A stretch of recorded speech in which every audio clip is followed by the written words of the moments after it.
Hi guys, this is Derek from Pacific Coast Auto and welcome to an auction purchase walk around.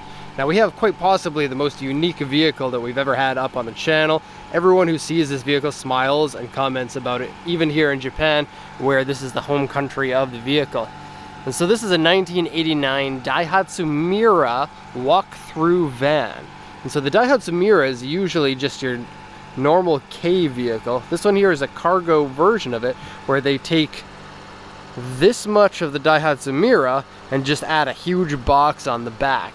So the looks of the car are absolutely insane, and we're going to show you more of that in a little bit. First off, we have a 550cc naturally aspirated engine. I don't know exactly how much power that you get out of that, but at half the size of a liter, like half a liter engine, it is very tiny. You're going to get good fuel economy, compromised I guess by aerodynamics of a brick that has bad aerodynamics. But small engine is going to mean around the city you're going to get good fuel economy but very low power.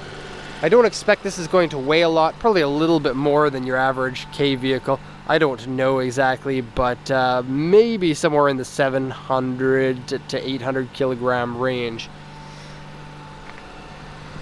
The engine right now is revving at high idle because I turned on the AC, and then it electronically raises the idle for when the AC is on. The engine is a little bit shaky and shuddery at the moment because it looks like it needs to have a good tune-up, and so at lower RPMs it's just not very good for the videos, and so I turned on the AC in order for the video to be easier to watch. I'm going to turn that off now because we don't need to have that engine running the entire time. Let's quickly jump in here, turn it off, and don't worry, I am going to come back to the interior. You could actually hear the engine giving it a bit of a cough at the end, typical of a carbureted engine, and then people who haven't had a carbureted engine are not going to be familiar with that, but that means it's running a little bit rich, and so it needs a little bit of torquing. It doesn't need torquing, it needs a tinkering with the carburetor there, which should be pretty easy to do. And just to give the car a good run in, carbureted engines tend to deposit carbon into the cylinders that need to be burned off by running it hot a little bit, and so there's a good chance this vehicle hasn't been driven very hard. It could have just been sitting around for a very long time. Okay, so coolant looked to be fine. We have this tiny little radiator here. Don't hate me about this, but I couldn't find an oil dipstick anywhere on the engine, and you know, there's not much here, so it should be easy to find one, but I could not find the dipstick. Interestingly, okay, so we have the downdraft carburetor. Looks like a single barrel. I wouldn't expect anything more than that. And then the front of the engine has the exhaust, like Honda's I guess, but only has 2 exhaust ports. So directly in the head you would have the split between the 3 cylinders into the 2 exhaust ports. Tiny little oil filter in there. And then the timing belt was changed in 2005 at 138 kilometers. Tiny little battery, no rust inside here. And it is white inside because the vehicle was originally white, has been color changed to black. You can see there. So I'm going to close up the engine bay here. Next part, we're going to go over the auction sheet, which is the information of the vehicle when bought from auction. This one, I usually say it earlier in the videos, but was bought from auction for export to the USA under the 25-year rule. Oh, and one thing, and this is a very important thing. So this vehicle is likely registered as a cargo vehicle in Japan. And we don't know because it doesn't have any plates on it, and we don't have the registration for this one yet because it just came in. But a cargo vehicle, when you import it to the USA, you have to pay 25% import tax on it. Now, lucky for most vehicles in Japan, they're relatively inexpensive, but a 25%, if you're not expecting that, is a little bit scary. If you were to import that one over there, you would pay 2.5% because it's not a cargo vehicle. Now you can convert any vehicle here from a cargo vehicle into a passenger vehicle to avoid that tax, but in order to do that, it costs more than the cost for most vehicles. Look at that, it looks so funny. It's so tall. It's kind of like the super tiny version of the Pope Mobile. Very cool. I love the air intake up there.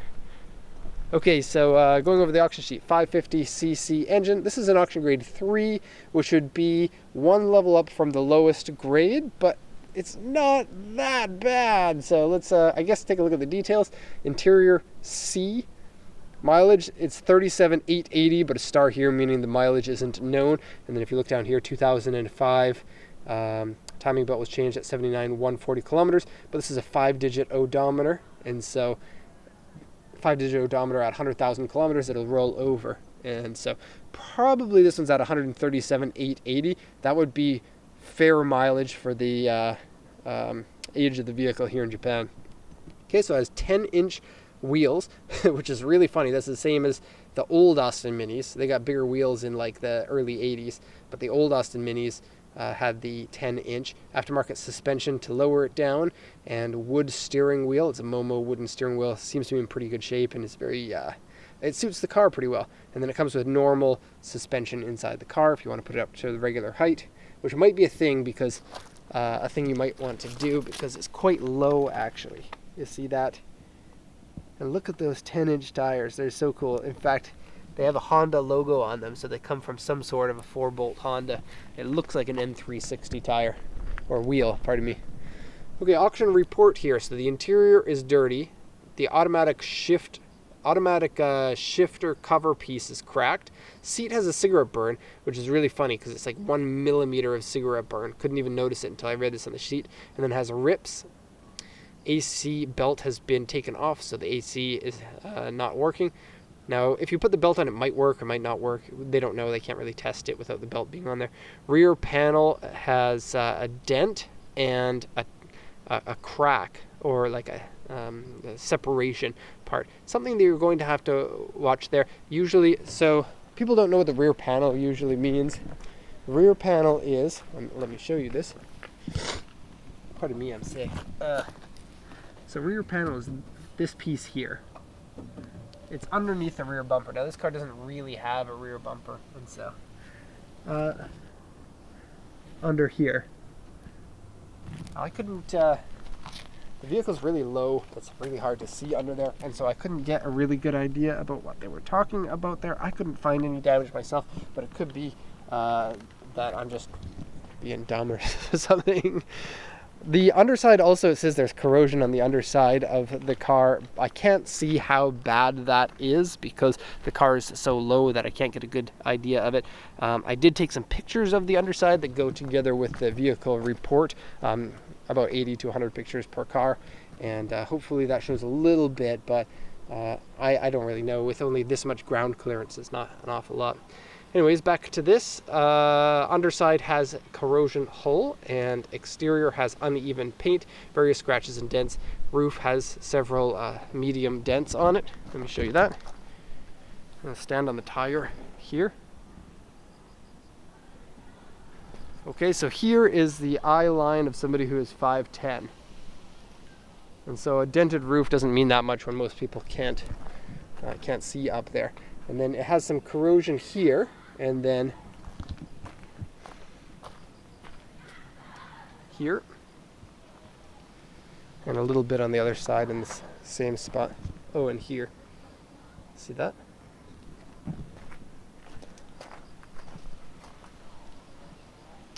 Right there. Overall, the body's pretty good for being a 1989. That is a really old vehicle by today's standards.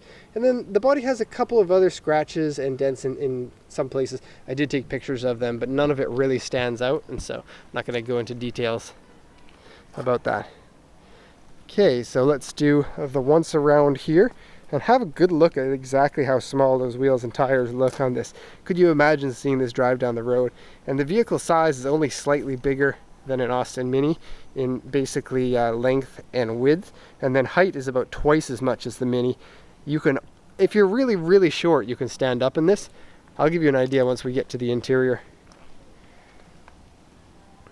So box on wheels, and really probably the most effective vehicle for advertising. You can put your logo on the side and everyone in the whole city is going to look at your car, especially if you lived in a smaller town and you'd be known as the guy or the gal who drives the weird Japanese car with a flat windshield that looks like a mail truck, but it's actually not a mail truck. Strangely, I don't know if you noticed this, but it doesn't have any driver's side door. So you have to get in the passenger side. Weird. But it is easy to get in and out of it. Paint seems to be fair, not perfect. Repaints are never up to factory quality from what I've seen. Okay, so let's go to the inside now. Now, this one here is a stand-up style door, and so you get lots of room to get in. Very simple. Comes with this, and that just makes the vehicle. I don't know what character it is, but it's awesome. Okay, so this one, push, and you're on your way to the castle. If you get that reference, you probably grew up in Canada. Okay, so this is a mud area, and you can see it has a drain hole here.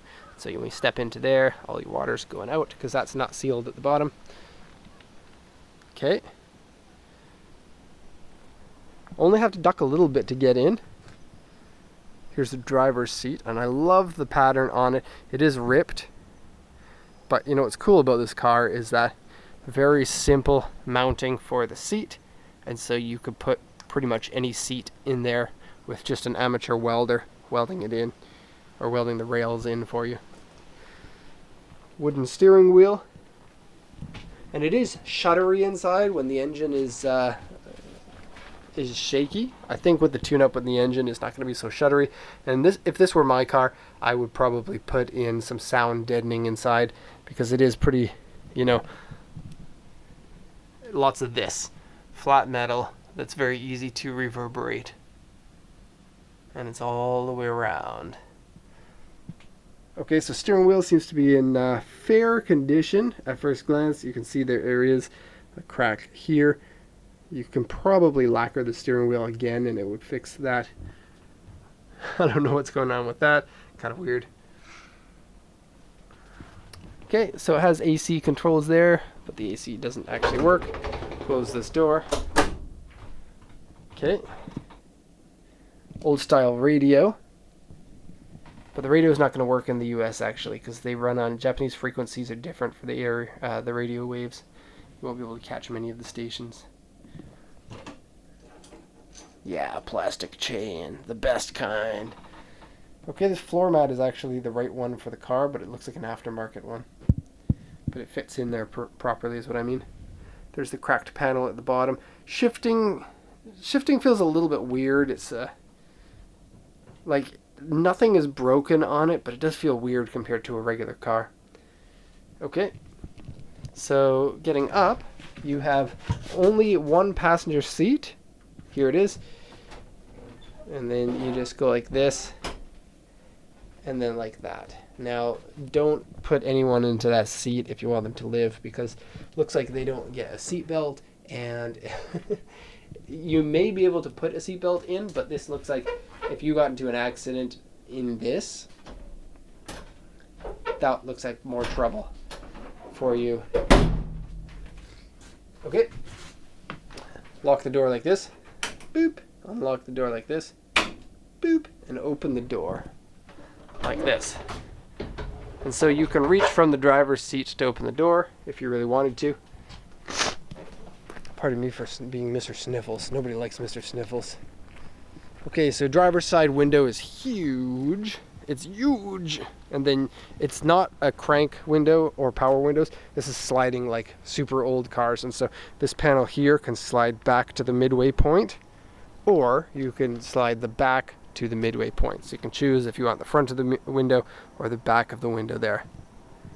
Okay, so let's go into the back now. And try standing up. Here's something that's interesting. You may, in order to make this street legal, depending on where you are, have to put new taillights on, because these taillights are less than a foot away from the ground, and that may be too low, depending on where you need to register the car. Most of the states you don't have to go through a safety inspection, but I don't really know. Every state gets to set their own rules. Okay, so this one here, you pull it like this and it opens accordion style on this side, and then this one has a handle in here, Land Cruiser style, and open that one up. Full size doors, and then look at that. That is so cool. Okay, what's cool about this is it could be customized really easily. Everything is flat. You can put in like a table or a desk, or you could even put in a bed into here, whatever you wanted, and basically anything. And that's good because the condition's not that good. You can see the linoleum here is ripped, and there is a spare tire underneath here with some wood. I won't pull it up, but I did get a picture of it. And then here are the springs for the car. If you want it to be regular ride height, you can do that. These slats are all metal, so you can put magnets on them if you wanted to. Probably want to put some Dynamat on to stop the shakiness. Got some speakers in the back here. What is it? 3-way speaker system. X bass. I wonder how much X bass you actually get out of that. Probably not a lot. Okay, and so I'm stepping in. And yeah, if you want to stand up completely in here, then you have to be 4 feet tall, I think, which is not most people. But it's easy to walk through. Daihatsu Daihatsu Mira walkthrough. Watch me do it. It's so easy, way easier to walk through. I don't think you can walk through one of those. I know you can't for that. That one you don't want to. And funny, not a funny story, sad story, we almost killed a cat in that car. I don't know how it happened, but a cat went into the car one day, and then the next day I came back and I opened the door, or didn't open the door. My wife was here and she's like, there's a cat inside that's alive. And like it stayed in there a whole 24 hours, and then we managed to get it out, and there was cat poo inside, so it still smells like cat poo inside that car, but thank goodness we didn't kill a cat. Anyways, that's going to be the end of the video of this Daihatsu Mira walkthrough. What an interesting vehicle. So I hope you enjoyed this one. Check out our other videos if you haven't already seen our channel before. We export cars from Japan, all sorts of different cars, so check it out. There's our website and a link to the description. A link in the description to our website, or you can send us a comment and we'll check that out as well. So thank you very much for watching, and have a nice day.